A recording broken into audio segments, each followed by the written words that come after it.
Oh, baby, oh, baby, oh, baby, oh, baby, oh, baby. We got Dubs and Thunder later on today. Paycom Center, Oklahoma City, where the Warriors will try to win their 8th road game of the season. That's crazy that it's March 7th.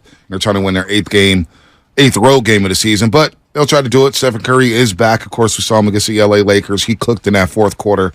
As we say, good morning to everybody out there on the roadways, getting off the graveyard shift. Good morning to all the beauty drivers, cops, firefighters, CSP officers, baby mamas, baby daddies, students, teachers, you name it, strippers as well. Struggle out here in the stripper business. Orthopedic surgeons doing elbow surgery. Dentist. Yeah, whoever's doing the surgery on Brock Purdy. And good morning to CJ Holmes of the San Francisco Chronicle, who I believe is celebrating a birthday later this week. And I don't know if you follow CJ on Instagram. Not on IG. I follow him on Twitter. Maybe I have to follow him on IG. The boy's having fun. Whenever the Warriors go on road trips, the boy's living. Oh, do we have to have an intervention like Ja and his teammates? No. CJ's got a good team around him. He knows who he is. He's not trying to be about that life. Ja. Speaking so of Ja, is it more food? Is it more partying? It's just, he's sightseeing. He's meeting with people. Okay. He's got games on. Okay. He's got the video games in the hotel room. He's got the whole nine, man. He's PS5 living. or Xbox? I don't know. CJ, you a PS5 guy or Xbox? PS5 guy, but PS5 don't travel. Got a little gaming laptop. Sometimes I take that on the road. So what are you playing then right now? Because right now I'm waiting for MLB The Show to come out. I'm waiting for Fallen Order Jedi Part 2 or whatever, and the PGA EA Sports game to come out. I'm waiting for like 3 games to come out in the next 2 months. What are you playing right now? Right now, I'm playing a little bit of Hogwarts Legacy, still chipping away at like Elden Ring and like Horizon Forbidden West, where you got your 2Ks and your Madden, so keeping it simple. I like that. CJ Holmes, San Francisco Chronicle, doing a great job on the Warriors beat. We've been doing this for a long time. We got to the midway, so let CJ get a little more sleep here before joining us. But CJ, here also it's your birthday this week. We'll get to that a little bit later on what you will do. But I guess Andrew Wiggins, let's start there. The Warriors spoke about it a little bit yesterday. They're going to give him his time to stay away. But I thought it was interesting that Jordan Poole has been talking to him basically during this 3-week hiatus of Andrew Wiggins due to the personal issues. So it does sound like we don't know when he's going to come back. But, CJ, don't you get the feeling that he will come back at some point throughout over the last 17 games? Yeah, that's the expectation. But, still no timetable for Andrew Wiggins will return. Both Steve and Jordan were both asked about it yesterday, and they said they continue to support him from afar, but still a lot of question marks surrounding, the reasoning for this absence. But, for whatever it is, if it's serious enough to keep you away from the team for 3 weeks, and, at that point, basketball doesn't mean much. At this point, a lot of people are just hoping that Andrew's okay, can return to the court when he's ready.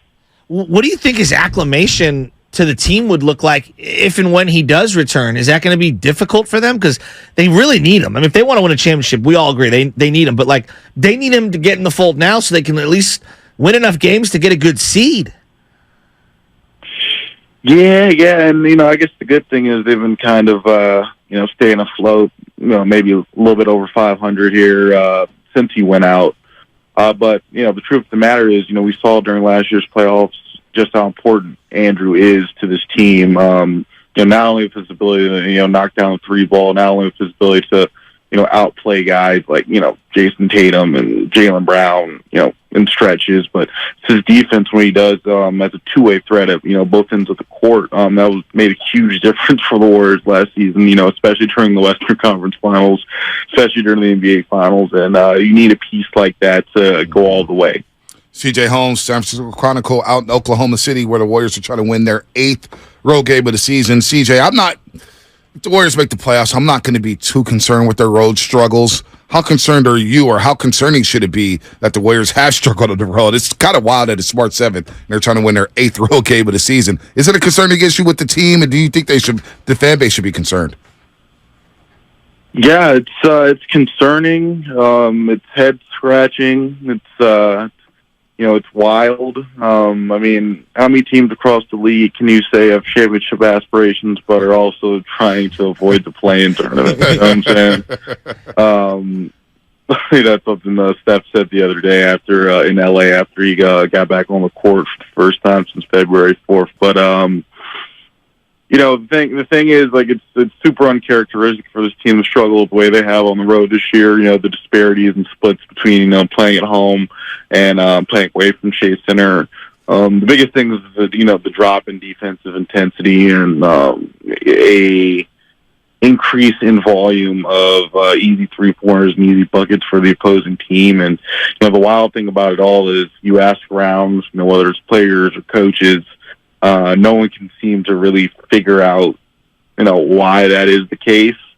But the good thing is, if you're a higher seed, they can get home court advantage. Then right. At that point, you just got to take care of business at Chase Center. But to see how they performed on the road last year, and to just the way it's declined, the way it has this year, it's just head scratching. And it's quite an anomaly because it seems like no one can, figure out why that's the case. What's the argument for and against starting Jordan Poole with Wiggins out right now? Well, the argument for starting Jordan is, we've seen what he can do in a starting role this year, and it seems like he's more comfortable when he's out there from the opening tip, has a little bit more flexibility to make more mistakes, be a little bit more aggressive, without worrying about, having to get pulled or, he can take maybe a couple more shots, get away with taking a couple more, shots. But argument against is, the Warriors need some scoring off the bench, and it's something they don't necessarily get consistently night in, night out. Right. And, that is Jordan's role. That's why he got the contract that he got, was to, be that super six man. So, especially with Steph back, you got Steph, Clay in the starting lineup. And, I think Dante brings you a little bit more defense with that starting group. But, Jordan is and will always be a bucket getter. And, you need that second unit scoring punch. That's why they paid the dude. So, yeah, it is weird with their splits, with Jordan Poole splits, as we're talking to C.J. Holmes, San Francisco Chronicle, Warriors beat writer for the Chronicle. It is weird that he's averaging 14.5 off the bench, Jordan Poole, that is. When you put him in that starting lineup and all of a sudden it jumps 10 points to 24.5. That's something that I have to figure out here down the stretch. But Jonathan Kuminga, he's a fan favorite. I know you see it on Twitter all the time. Kuminga played 13 minutes against the L.A. Lakers. And I know he struggled, picked up 2 quick fouls, 2 of 10 from the floor. But he was coming off 2 straight performances where he dropped 19 points and 7 rebounds. We saw a lot more Iguodala, and we saw a lot more Anthony Lamb. Now, Lamb we know we will not see unless the Warriors sign him to the roster. But Kuminga, Iguodala, is this going to be the norm for Kuminga with Iguodala back? And at some point, Gary Payton II returning. Kuminga, it's going to be a lot of ups and downs, right, CJ? Yeah, this has been the kind of career narrative for Kuminga. Good thing is I think his minutes are up a little bit more this year. Last year we kind of saw his two-way production in flashes, and this year we're seeing it for about around 20 minutes a night. But fact of the matter is Kuminga's still a young player. Guys like Iguodala, guys like the healthy Gary Payton II. I don't know. I don't know how much precedent, they would take in a playoff rotation if playoffs started today. But, Kuminga is the ultimate, ride the hot hand kind of player, I think, in Steve's eyes. When he's hot, Steve leaves him out there. Steve, the way you mean with, Sora from Kingdom Hearts, where he's holding him back almost and let him cook. Those are, when Kuminga's on, he's out there when Kuminga's kind of like struggling to pick up 2 early fouls. Luckily that's why you got Andre Iguodala out there, but you just got to think, what his minutes will look like, with those 2 guys healthy. Because you do know that, Steve likes to lean on his veteran players, but, despite of all that, Draymond Green has said repeatedly, everyone on this roster has said repeatedly that, Kuminga is a guy who can do things out there on the court that no one else can do. And if this team is going to reach the lofty goals that it's set for itself, then Kuminga is going to have to find a way to factor into that somehow. All right, CJ, big birthday plans. How old you turning? Or you don't have to tell us. You can lie and say you're 25. Turning 29 on Thursday. Going to be in Memphis for that Warriors Grizzlies game. So you'll be in Memphis. Bill Street's in your future then, I guess, for your birthday, huh? Yeah, a lot of Beale Street. Some, probably just hit. I think it's called Blue Street Cafe. Give me some ribs, some cornbread, and that's all I need. I'm a really simple guy. I don't need much, man. Give me some ribs, give me some good music, give me a couple drinks, and I'm good. See, Shasky would be asking for ribs, macaroni, baked beans. I'm on a very everything. strict diet right now. Yeah, I mean, he would be asking for the calorie world. counting. All right. Ribs and cornbread in Memphis, man, sounds pretty damn good. So I'd have to shave off of something else. But yeah, no, eat all that. I love cornbread. I actually had some the equivalent of Middle Eastern cornbread yesterday from the Suda family. Rami's dad gave me some, and it was excellent. I've never had. Oh my God, it was so good. CJ, I've never had that. Yeah, it was so good. And I don't have the right name because it has a specific name, but I love cornbread. Who doesn't love cornbread? Cornbread is a delicacy. Thank you. Especially in the thank you. The Holmes Wood Henderson household. There it is. Well, CJ, enjoy Oklahoma City. We always love following you on Instagram, man. You have a lot of fun covering the Golden State Warriors. And happy early birthday as the Warriors take on the Thunder. And then Memphis on Thursday without John Morant, possibly. We'll see what happens there. CJ, thanks for waking up with us, man.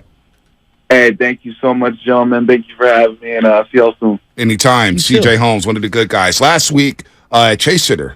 He had a bunch of kids, man, from high schools all over the Bay Area, shadowing him at a Warriors game. Yeah, I like when people do stuff like that. J.D. McCulley does that a lot. C.J. Holmes is doing that. Marcus Thompson is good for doing that. Love the kids reaching out and be like, yo, can I shadow you for a game? Sure, why not? I got to do it with Sam Lubbock every home game. That's really cool.